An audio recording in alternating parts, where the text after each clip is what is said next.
Welcome, in front of me is DELL Latitude 5400, and in this video I will show you how to adjust sound volume on this laptop.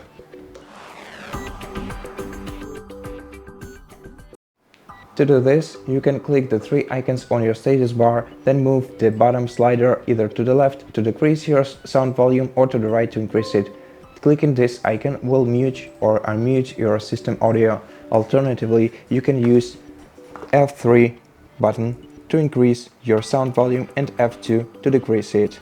F1 will mute your system audio, and if function keys don't work for you this way, you have to unlock the secondary functions of your function keys by pressing the combination of F1 button and escape at the same time, and then check if these buttons work for you this time.